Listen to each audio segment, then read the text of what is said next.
Delhi high court द्वारा भोजपुरी के superstar Khesari Lal Yadav को पर गाना गाने से रोक लगा दिया गया है। ग्लोबल म्यूजिक जंक्शन से ही अब सिर्फ गाना गा सकते हैं, किसी दूसरे कंपनियों से गाना नहीं गा सकते हैं। बिहार में खेसारी लाल यादव के केस देखते हैं। शिवनंदन भारती सर से बातचीत करेंगे इस मुद्दा पर। सर, खेसारी लाल यादव पर गाना गाने से रोक लगा दिया गया है।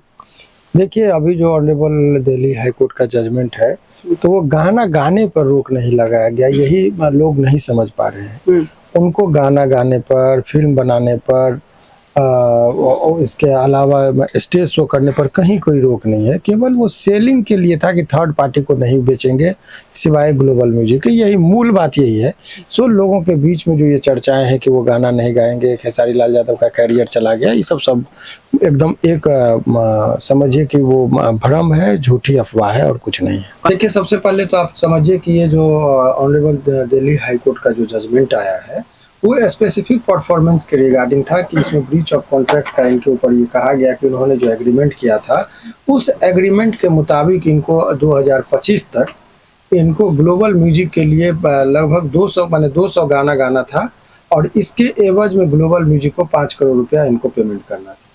तो ये जो एग्रीमेंट था इनका, उस एग्रीमेंट के मुताबिक यही था कि इनको गाना गाना था और इसके एवज में उनको पैसा देना था। अब सवाल इसमें यह है कि फिर सेक्शन 20 है इंडियन कॉन्ट्रैक्ट एक्ट का, उसके मुताबिक ये बातें कही गई कि यदि कोई व्यक्ति से कॉन्ट्रैक्ट धोखे में रखकर यदि कोई करार या एग्रीमेंट हो जाए तो वो शून्य होता है, उसका कोई महत्व नहीं होता है। इस केस में भी यही हुआ। हालांकि जजमेंट है, केवल वो ये बात है कि सिग्नेचर है, वो सारी चीज को एडमिट किया गया है, लेकिन जो मूल बातें इसमें है कि ये इसमें इनके चूंकि वो पढ़े लिखे कम है, वो आर्टिस्ट है, इंग्लिश उनको समझ में नहीं आई और अंग्रेजी में ही वो सारी चीजें एग्रीमेंट का टर्म एंड कंडीशन था। और उसके बाद एक बार जो कन्वर्ट करके जो इनको बताया भी गया तो वो गुड फेथ में, वो सद्भावना पूर्वक कि इनके साथ जो चीज के लिए एग्रीमेंट की बातें नहीं थी वो भी उसमें कंडीशन, टर्म एंड कंडीशन लिखा गया था, जिस वजह से वो भ्रम की स्थिति में हो ये चले गए और वो 5 करोड़ में जो है सो वो अपना 200 गाने की बात इनसे कर ली कि हम आप ही को सेल करेंगे। तो मूल बात यही है, लेकिन फिर भी इनके समर्थक ये जानने के लिए इनके समर्थक ये जानने के लिए बहुत इच्छुक हैं कि क्या अब खेसारी लाल यादव का नया गाना, नया मूवी या स्टेज प्रोग्राम देखने को नहीं मिलेगा। तो ये सरासर भ्रम है, अफवाहें हैं। जजमेंट के 88 पैराग्राफ हम चाहेंगे कि आप लोग उसको दिखाइए। 88 पैराग्राफ में जो है जो स्पष्ट तरीके से हाई कोर्ट ने कहा है कि वो खेसारी लाल यादव गाना गा सकते हैं, इस पर कहीं कोई रोक नहीं है। स्टेज परफॉर्मेंस भी कर सकते हैं, इस पर कहीं कोई रोक नहीं है। रोक केवल इस बात का है कि यदि वो जो भी वो म्यूजिक है या जो भी चीज़ है वो सेल करने के लिए जब बात आएगी तो उनको केवल ग्लोबल म्यूजिक को ही करना है। तो ये व्यक्तिगत उनके जो प्रशंसक हैं उनको देखिए यहाँ पर कहा, ये जब आप पढ़ेंगे मैं चाहूँगा कि इनको आप ये जो 88 पैराग्राफ है उसका जिस्ट है, इसमें टोटल जजमेंट का सारा बात लिखा हुआ है, जिसमें स्पष्ट तरीके से कहा गया है it is clarified that the respondent number 1 जो है और 6 can continue act, sing, dance in Bhojpuri film industry as well as on the national TV channel, social media platform and on stage, but he can't sell his new songs to distributor musical जो है except to the third parties. मतलब यही बात हुआ कि ये dancing, national news channel सब पर काम कर सकते हैं, एल्बम बना सकते हैं, स्टेज प्रोग्राम कर सकते हैं, बेचने की जब बारी आएगी तो वो थर्ड किसी को नहीं दे सकते, यानी कि ग्लोबल म्यूजिक जो है उसी के माध्यम से कहेंगे। तो ये व्यक्तिगत तौर पर आर्थिक रूप से क्षति इनको हो सकती है। इसका व्यवहारिक पक्ष ये समझिए, कोई बहुत अच्छा गाना गा दिए, बहुत हिट होने वाला होता है तो बहुत सारी कंपनी उसको खरीदना चाहती कि मैं उसको रिलीज करूंगा। तो जब इसमें ग्राहक जब सीमित हो जाएगा तो जो जितना मूल्य मिलना चाहिए वो नहीं मिलेगा, यानी कि आर्थिक क्षति इनकी हो सकती है खेसारी लाल यादव जी की। लेकिन और जो कहिएगा कि अन्य चीज पर की रोक है तो ये सरासर गलत है, ये अफवाहें फैलाई जा रही है, क्योंकि वो भोजपुरी के बहुत स्थापित कलाकार हैं, इसमें कहीं कोई दोहराई नहीं है। तो वो गाना भी गा सकते हैं, स्टेज प्रोग्राम भी कर सकते हैं, उसमें कहीं कोई बेचने की बारी आएगी जब कभी भी तो वो जो है तो चला जाएगा ग्लोबल म्यूजिक। यही कहा ग्लोबल म्यूजिक जंक्शन अगर उनके गाने को बेचेगा तो वो सारे पैसे का हकदार ग्लोबल म्यूजिक जंक्शन होगा या खेसारी लाल यादव? देखिए, वो कॉन्ट्रैक्ट के मुताबिक उनको 5 करोड़ रुपया इनको देना था, जिसमें 30 लाख रुपया at the time of the signing off the agreement था। फिर 1.5 करोड़ रुपया बाद में था, फिर जो 3 करोड़ के आसपास पैसा था वो टर्म में बना हुआ था। तो दोनों तरफ से सबसे पहले बात समझिए कि ये इस चीज़ के माध्यम से ये लोगों को समझिए कि कोई भी एग्रीमेंट पेपर आप दस्तखत करते हैं तो देखिए पहले है विश्वास, उसके बाद टर्म होता है घात। तो विश्वासघात में लोग पहले विश्वास करता है, उसी के साथ घात होता है। इसीलिए जब कभी भी कोई एग्रीमेंट वगैरह दस्तखत कीजिए तो आप पहले पढ़ लीजिए या लीगल एक्सपर्ट से आप उसको पढ़वा लीजिए। आप यदि कोई चीज़ आप साइन कर देते हैं तो कोर्ट के पास तो वही कागज आता है कि आपका दस्तखत है, आपका है या नहीं।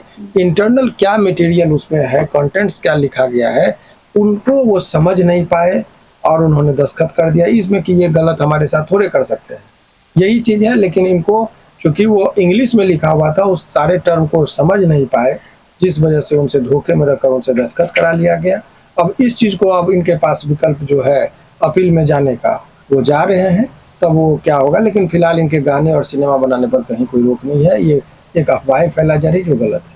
पैसा का रहा बात, तो पैसा का हो रहा है कि 5 करोड़ खेसारी लाल यादव को पैसा दे दिया गया है, लेकिन खेसारी लाल यादव आते हैं लाइव इंस्टाग्राम पर और बोलते हैं कि मुझे पैसा नहीं मिला है 5 करोड़। ये जजमेंट में ही आप पढ़ेंगे, शुरुआती दौर में ही लिखा है एग्रीमेंट का जो टर्म है कि कैसे कैसे करके इनको पैसा देना था। तो वो एग्रीमेंट से ही और जजमेंट में ही इस बात को आ गया कि पैसा फुल पेमेंट इनको नहीं हुआ है। 88 पैराग्राफ में भी कि इनको पैसा भी देना है। इनको बोला गया कि आप गाना गाइए और ये आपको जो रेस्ट आपका पैसा वो देंगे। तो ये पैसा का बात में ये सब कहीं कोई मीडिया वाले अपने मन से चला रहे हैं तो अलग मामला है। पैसा बकाया है, इस बात का भी जिक्र है। चूंकि इनको जैसे ही पता चला कि मेरे साथ छल से ये इतना बड़ा एग्रीमेंट करा लिए हैं कि मैं अन्य लोगों के, इनको ये था एग्रीमेंट के समझने में कि मुझे गाना गाना है, इनको देना है और यदि हमको लगेगा तो मैं किसी और के साथ भी इस दौरान गा सकता हूँ। 200 गाना का इनको लगा। तो बहुत सारी चीजों को जो है सो इनको समझ में नहीं आई, धोखे से साइन। यस, इसमें कहीं कोई दो राय नहीं। एज पर जो इन्फॉर्मेशन जो उनके द्वारा है, कैसे सुधार हो सकता है ये धोखे से साइन हुआ है तो? नहीं, इसीलिए सेक्शन 20 कहता है कि यदि मान लीजिए एक उदाहरण समझिए कि किसी व्यक्ति को पटना में जमीन है, अब बेचने जा रहा है तो वो समझ रहा है कि हम गांव का जमीन बेच रहे हैं, लेकिन धोखे से खाता खेसरा नंबर पटना या जो प्राइम लोकेशन है गांधी मैदान का वो जमीन का जिक्र हो जाए और आदमी को जब बाद में पता साइन भी कर देंगे रजिस्ट्रार की जमीन, रजिस्ट्रार के पूछता कि आप जमीन बेच रहे हैं, हाँ कितना में बेच रहे हैं, ये लोकेशन नहीं पूछा, आदमी साइन कर दिया। बाद में पता चला मैं बेच रहा था गाँव की जमीन, ये पटना की जमीन बिक गई, वो कैंसिल होता है कि नहीं। वही बात है कि यहाँ जो भी बातें हुई है वो भरमबस ऐसी चीजें हो गई है जो टर्म एंड कंडीशन को नहीं समझ सके।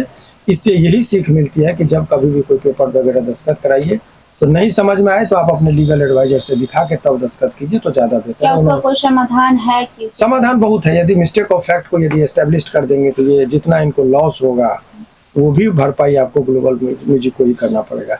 शुरुआती दौर में जो है सो खेसारी जी जीते थे तो अपील में दिल्ली हाई कोर्ट में अपील में आ गया ग्लोबल, तो आज वहाँ उनको थोड़ा रिलीफ मिला है।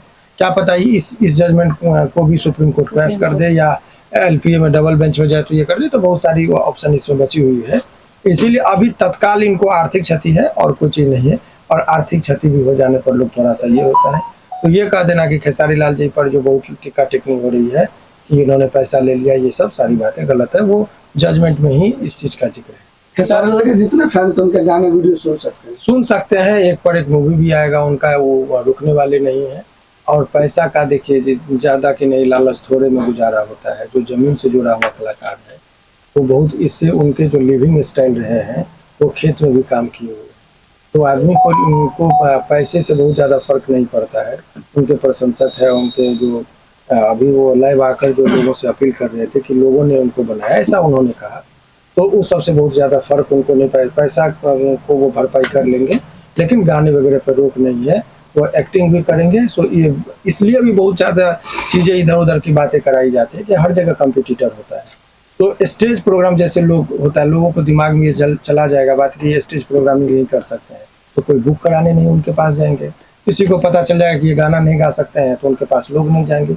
उनका मार्केट टूट जाए किसी तरीके से। इस सब वजह से भी इस चीज़ों को बेवजह और जानबूझ के प्रचारित किया जा रहा है कि इन पर रोक है, जबकि जजमेंट का वो चीज़ कहता है कि कोई रोक नहीं है, गाना गा सकते। सर पहले भी आप खेसारी लाल यादव को कई सारा केस देख चुके हैं, इस केस को लेकर के कुछ विशेष बातचीत हुआ आपका? नहीं, इस केस को दिल्ली में की टीम थी, दिल्ली हाई कोर्ट में नहीं जाता हूँ, तो वहाँ की टीम देख रही थी इनके जो है।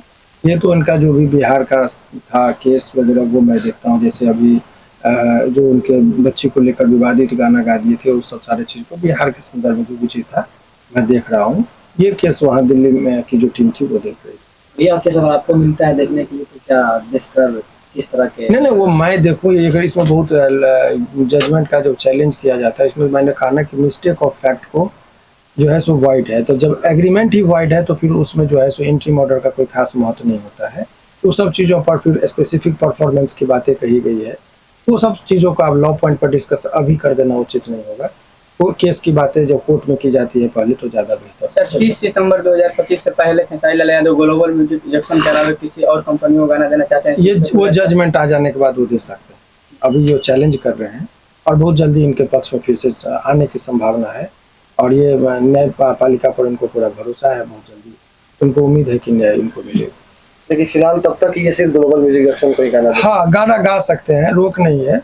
बेचने के बाद वो कहेंगे हम नहीं बेचेंगे तो ठीक है, मुफ्त में ही चलेगा। सर इससे खेसारी लाल यादव को करियर पर कोई असर पड़े? कोई कैरियर पर असर नहीं, आर्थिक क्षति होगी। देखिए कोई इंसान को, जैसे मैं आपका केस लड़ रहा हूँ तो मुझे पैसा मिल रहा है, पता चला मुझे पैसा नहीं मिला, केस तो लड़ सकता हूँ, पैसा नहीं मिलेगा तो आर्थिक क्षति होगी। तो ठीक उनके गाने पर रोक नहीं है, बेचने का एकमात्र ग्राहक है, सेल नहीं कर सकते। सेलिंग करने का खरीदार सिर्फ एक है, बस यही चीज अभी फिलहाल अभी है, लेकिन ये भी चेंज होगा बहुत जल्द। बहुत